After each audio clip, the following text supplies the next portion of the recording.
Assalamualaikum warahmatullahi wabarakatuh. Perkenalkan, nama saya adalah Justi Elida, SPD, MPDI. Saya merupakan dosen tetap dari program studi S1 Pendidikan Bahasa Inggris, Fakultas Keguruan dan Ilmu Pendidikan Universitas Islam Riau.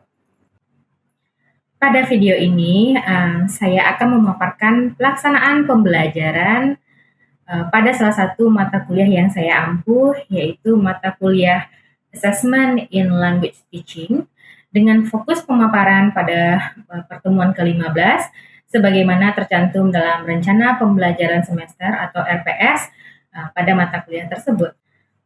Mata kuliah Assessment in Language Teaching ini berkode SPN 2544146, merupakan mata kuliah pada program studi pendidikan bahasa Inggris FKUIR dengan bobot 2 SKS teori yang ditempuh mahasiswa pada semester 4. Secara umum, mata kuliah ini memberikan kajian komprehensif mengenai teori, prinsip, dan praktek asesmen dalam pengajaran bahasa Inggris, mulai dari asesmen formatif, summatif, diagnostik, hingga asesmen alternatif dengan penekanan pada validitas, reliabilitas, kepraktisan, dan keadilan. Mahasiswa dilatih merancang, menyesuaikan, dan mengevaluasi instrumen asesmen untuk keterampilan menyimak, berbicara, membaca, dan menulis, serta diarahkan untuk memanfaatkan teknologi dalam proses asesmen dan mengintegrasikan nilai kearifan lokal maupun keislaman agar sesuai dengan konteks pembelajaran di lingkungan kampus. Materi yang akan saya sampaikan pada video ini diharapkan dapat mencapai capaian pembelajaran mata kuliah atau CPMK dengan kode AIE 07, yaitu mahasiswa mampu memanfaatkan teknologi, informasi, dan komunikasi untuk mengembangkan, mengimplementasikan, dan menganalisis hasil asesmen bahasa Inggris secara efektif dan inovatif, yang merupakan turunan dari CPL 07 dan CPL 08 pada capaian pembelajaran lulusan program studi. Secara lebih spesifik, kemampuan akhir yang diharapkan pada pertemuan ini adalah mahasiswa mampu menyusun dan menerapkan kebijakan keamanan, tes, etika, privasi, serta penggunaan AI yang transparan dan mampu melaksanakan moderasi sampel performa secara standar setting dasar, termasuk kalibrasi penilai. Juga diharapkan mampu menganalisis dan memanfaatkan teknologi digital untuk pengolahan data, asesmen, juga melakukan analisis otomatis serta menyajikan hasilnya dalam format visual yang inovatif dan etis.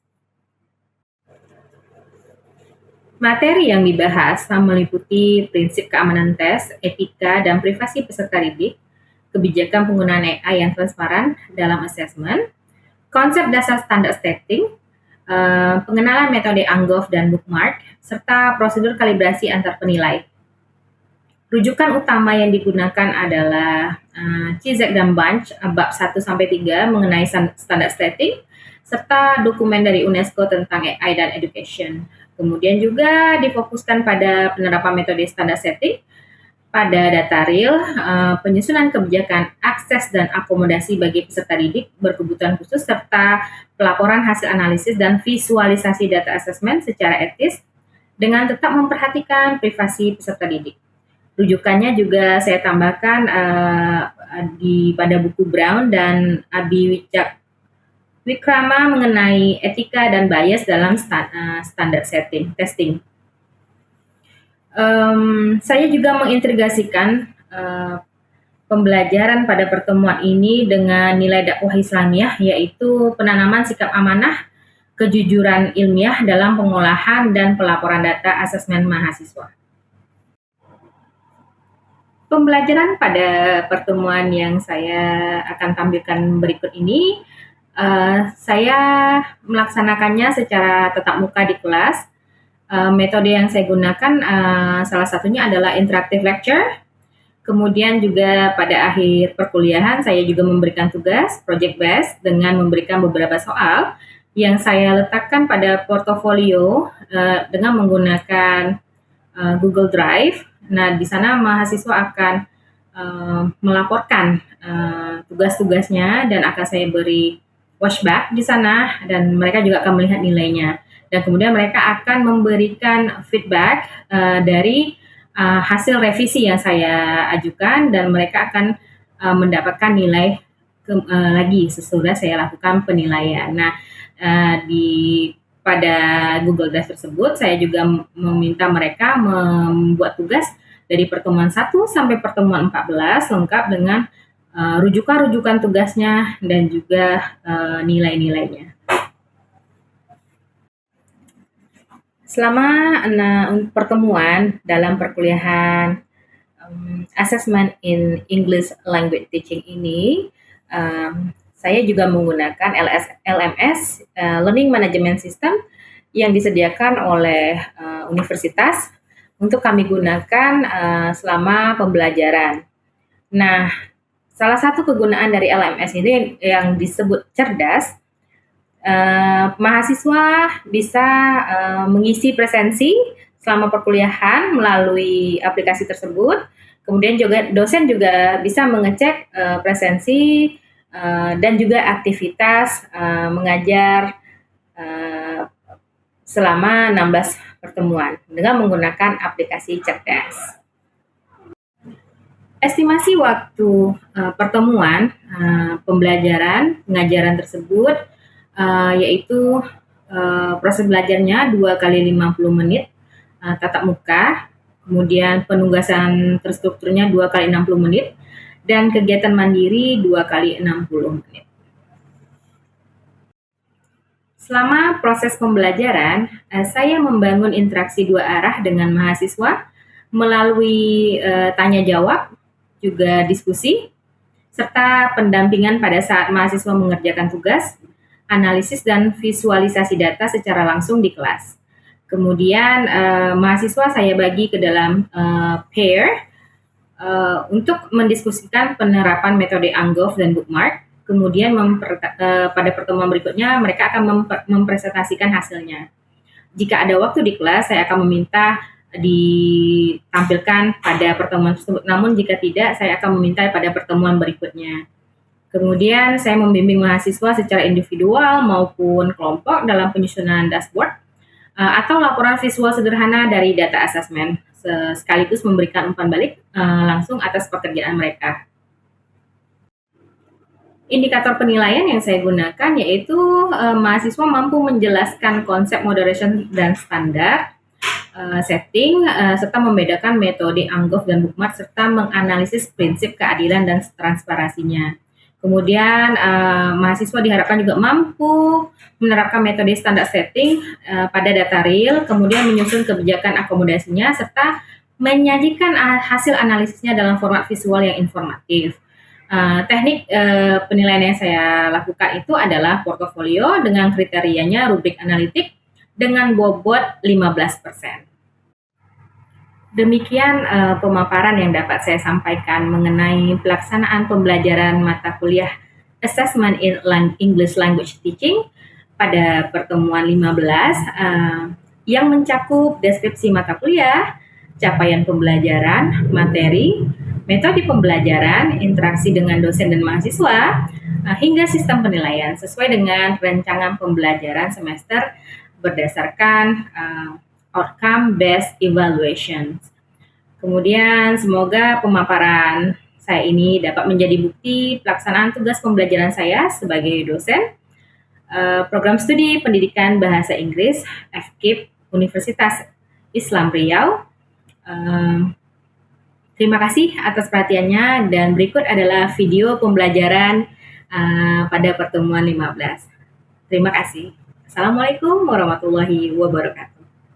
Assalamualaikum warahmatullahi wabarakatuh. Waalaikumsalam warahmatullahi wabarakatuh. Good morning. Morning, ma'am. How are you doing today? We're good. How about you? And you? Good, thank you. Right. Ilham, would you like to please sit here? Yes. Okay. Have you got your breakfast already? Yes. Right. Before we start our class, let's say Basmalah. And then let's recite Al-Fatihah. Bismillahirrahmanirrahim. Alhamdulillahirabbil alamin. Ar-Rahmanirrahim. Maliki yaumil maghdubi alaihim waladdallin. Amin. Right. Thank you very much. I hope that Al-Fatihah can change our behavior, in our lifetime. Right. Last week I have told you about engulf and bookmark. Yeah. Okay. Today's topic is about the standard setting and interpreter reliability. Who knows what is standard setting and interpreter reliable? What is standard setting? Yes, it's 90. Standard setting is the process of deciding the cut score, the minimum score, a test paper, like it must reach to be judged competent, for example, to pass or to reach a performance level. Right. It's about the cut score. And the minimum score, a test Minimum paper, score and it must reach to be judged competent. plus. Yeah, Latif, what is interpreter reliability? Nah, itu maksudnya interpreter reliability itu penilaian di waktu yang bersamaan tetapi berbeda letak waktunya. Oke, penilaian di waktu yang sama tapi berbeda tempat, Yes. berbeda waktu. Yeah. Oke, thank you, good job. Give applause to Latif. Right. Now, thank you for Ismaili that already mentioned that standard setting is about the cut score and borderline students, and then engulf method plus word example, and then bookmark method and reporting result and effect to the parents to the students. And then interpreter reliability is about random versus systematic disagreement, both raters, and then maybe 3 raters, yeah. And then reading a rater agreement table, moderation procedures, and choosing a cut score method. And then by the end of this lesson, I hope you can focus on the compute and engulf cut score. Okay? And then diagnose rater disagreement and recommend the right fix. When we can recommend the right fix? When? After finding the bias. Okay? Come to the standard setting. Okay? It's deciding how good enough the border for your assessment. Right. Okay, standard setting is the process of deciding the cut score. What does it mean? What does it mean? Apa artinya?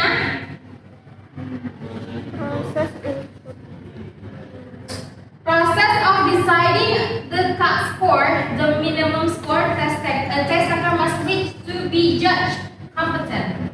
It's from a bunch 27. Itu kayak ambang batas gitu kan, kalau misalnya di sekolah kayak KKM. KKM? Boleh, oke boleh. Cut score itu KKM ya, passing grade. Ini masih di college, passing grade. Ya, boleh. Siapa lagi yang tahu nih? Bukan siapa lagi, bagaimana menurut pendapat Hanifah? Ya, yuk. Sorry ma'am, I have no idea. No, you have no idea. What about Nisa? Hati-hati nam. Cut score sama kayak diksi tadi itu sama kayak nilai batas minimum ataupun KKM yang biasa kita dengar di sekolah Passing grade ya. atau passing. Oke, boleh. Yes. Artinya nggak boleh ditebak-tebak ya. Tapi dia harus reasonable judgment. Ada alasannya. Oke. Next. Nah, ini udah kita bahas ya, fairness, validity, and Artinya penilaian kita itu harus valid, transparan, sama fair, adil. Nah, seperti yang kami pernah jelaskan di sama guru-guru, kalau menilai itu harus adil. Nggak boleh ada nah 85% atau 90%-nya adalah murni skill atau intelligence-nya. Untuk skill ya. Boleh kan tambah 10 sampai 15%. Oke, thank you. Next. Nah, di sini ada CAS score. Score varies the performance level from the text. Borderline imagine. Di metode Andoff ini, Andoff method, dia ada dua penilaian, ada dua Andoff sama Bookmark. Nah, Andoff ini adalah penilaian yang kalian nilai per butir soal. Nah, satu soal itu nilainya rentangan 0 sampai 1. Nah, metode Andoff ini akan menilai tingkat kesulitan kira-kira siswa ini bisa menjawab berapa persen atau berapa nilainya kira-kira. Dari 40 siswa, umpamanya soal nomor 1, kira-kira berapa orang cuma yang bisa jawab dengan soal yang seperti ini? Ya, maka dia memberi nilainya 0 sampai 1. Boleh jadi satu soal itu Rector berpikir mungkin 0,6. Karena dia nilainya 0 sampai 1. Maka Rector yang 1 masih nilainya 0,6. Rector 2 masih nilainya kira-kira soal ini 0,3 per item soal. Oke. Next, kita lihat di metode ini Andoff ya.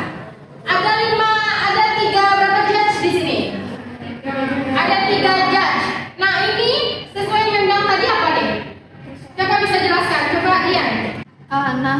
Untuk Andoff ini seperti yang Mem sampaikan itu nilai berdasar per butir soal. Nah, untuk judge A dia mengasumsikan bahwa kemungkinan siswa menjawab benar untuk soal nomor 1 itu adalah 70. Ya, 0,7. 0,7 sorry.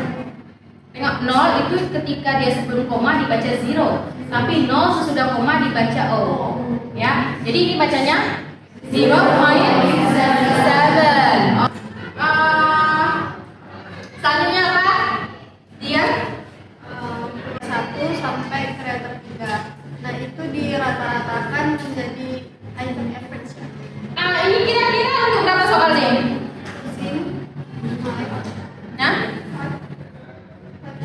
5 soal. 5 soal. Iya. Yang Nah, 3 judge ya. Nah, berapa itemnya? Nah, dijumlahkan dulu ya. Ini sama ini sama ini. Ini average. Berarti kalian harus cari tahu average. Skor kalian jumlahkan dulu, ini baru bagi 3 ya. Maka dapatlah 0,70. Terus kan sesudah dijumlahkan ya, sesudah dijumlahkan ini benar nggak nih segini dapatnya rata-ratanya average-nya? Coba gunakan laptopnya. Average-nya 3,05 bagi 3 berarti. Maka ini adalah persepsi dari ingat ini jelasnya kita soalnya. Jadi nilainya yang paling passing grade-nya itu nanti dapatnya di 3,05. Oke, next kita lanjut. Ini gimana supaya kita menampilkan dalam chart ya. Nilai kita tuh harus kita tampilkan dalam chart. Kenapa? Ini nanti akan kita laporkan ke orang tua. Jadi nampak lah. Atau proses kita menilainya itu gimana ya. Kemudian, nah, bookmark. Kalau tadi untuk standar yang soal kecil-kecil saja boleh kita gunakan Andoff ya. Tapi kalau kalian sudah memeriksa soal yang dalam lingkup besar, maka kalian gunakan soal bookmark. Kalian mau bikin tes nasional, kan? Nah, maka kalian akan menggunakan metode bookmark. Nah, apa itu metode bookmark? Metode dia yang mengelompokkan soalnya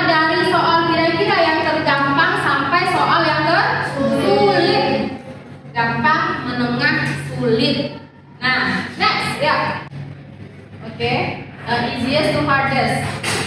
Dia pakai IRT dia nanti itu ya. Coba siapa yang tahu IRT dalam assessment, dalam bookmark itu artinya apa?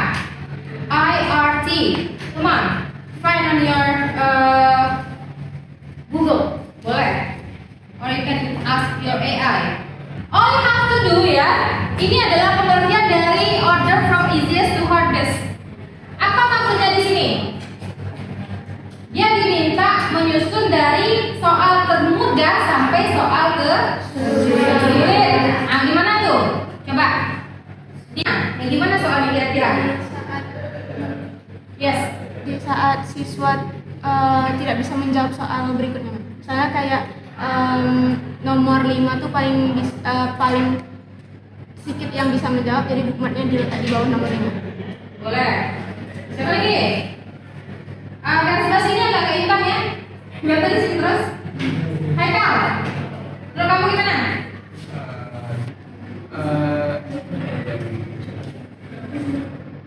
Dinilai dari apa? Dari apanya? Setiap di bagian yang nggak dijawab. Di bagian yang nggak dijawab. Oke, kita terima jawabannya dulu. Coba. Oke ma'am, jadi kayak yang ma'am jelasin tadi, kalau misalnya penggunaan bookmark itu biasanya digunakan untuk tes yang lebih kayak ujian Skala besar. skala besar. Nah, cara kerjanya gimana? Jadi kalau untuk bookmark ini soal itu diurutkan dari yang paling mudah, sedang, dan paling sulit. Setelah itu guru akan membaca lembar-lembaran soal tadi yang sudah disusun. Setelah itu di tempat bookmark itu diletakkan ketika guru tersebut merasa bahwa siswa sudah tidak bisa untuk menjawab ataupun pas-pasan saat menjawab soal yang terlalu sulit. Jadi titik pembatas itu yang disebut dengan bookmark. Ya. Nah, di sini umpamanya sesudah kita lakukan perhitungan, kira-kira menurut Retter, kira-kira soal ini dia sulit apa gampang? Kira-kira persentase siswa menjawab kira-kira banyak benar di nomor berapa soalnya? Di benar berapa kira-kira? Umpamanya dari 50 soal kita buat soal tes, ya kan? Kira-kira tingkat kebenarannya di mana? Yang banyak benar? Di umpamanya di nilai 60 umpamanya, ini siswa hanya bisa menjawab 60 nih. Nilainya 60 dari 50 soal itu dia cuma bisa menjawab mungkin 30 soal. Maka bookmarknya kita buat di 60. Maka disitulah tingkat hasil grade-nya siswanya tadi. Kan 60 kita buat ya. Itu disebut dengan bookmark. Nah, ini adalah penilaian secara besar. Oke. Yang dari semua penjelasan yang tadi sudah sampaikan, kira-kira siapa yang bisa menyimpulkan? Oke, share. Baiklah, menurut pendapat saya dari materi yang disampaikan, bahwasanya pembahasan ini fokus kepada bagaimana caranya kita tahu cara tata cara skor untuk nilai-nilai pada siswa-siswa yang lainnya. Ya, apa aja nama skornya tadi tuh? Skor yang kita bahaskan itu ada Ungoff, sama method and bookmark. Bookmark, ya. Terus? Karena dengan dua metode ini bisa membantu guru agar bisa dapat nilai siswa ini bukan hanya dengan sikapnya saja, tetapi juga skills sama dengan intelijennya. Oke, skills, intelligence-nya dan karakter juga masuk ya. Tapi Yes. hanya berapa persen? 10%. 10 sampai 15%. Menurut thank you, Chad. Good job. Give applause. And then from the girl, Maisha. In my opinion, jadi hari ini kita membahas tentang fokus cara menilai dari tingkat kesulitan yang mudah ke yang lebih susah. Jadi tekniknya itu ada dua, dari Ungoff dan bookmark, yang dimana menilainya itu berdasarkan IRT atau Item Response Theory. Jadi di sini bookmark kita bisa menambahkan penilaian tersebut dari skills, intelligence atau karakter, yaitu 10 sampai 15% saja dari buku Brown. Oke, itu ya. Ya, memang kita harus latihan ya untuk melakukan soal ini. Ya, Mem punya soal yang sudah men-share di WhatsApp grup kalian. Kalian harus kerjakan. Gunakan analisa C3. Apa itu C3? C3 levelnya. Applying atau analyzing? Applying. Kemudian C4, analyzing. Nah, kalian harus menjawab soal mem itu berdasarkan dua tingkatan Bloom-nya ini, ya. Terus kalian harus jawab berdasarkan teori tentang apa saja berarti? Anggap dan bookmark, ya. Nah, sekarang kalian kerjakan berkelompok in pair ya, soal yang mem share itu. Nah, jangan lupa ditaruh di portofolio kalian di Google Drive yang sudah kalian sediakan untuk pertemuan 15. Nah, kalian kerjakan dan akan nanti memberikan watchback di sana. Memang akan koreksi dan harus kalian melihat ya. Oke, baik. Stop dulu, Pi. Sekian dulu pembelajaran kita hari ini. Thank you for your attention.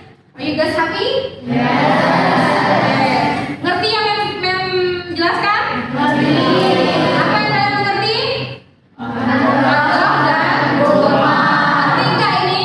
Penting. Ya, kalian semoga kalian bisa aplikasikan di kehidupan nyata nanti ketika kalian sudah menjadi guru atau dosen.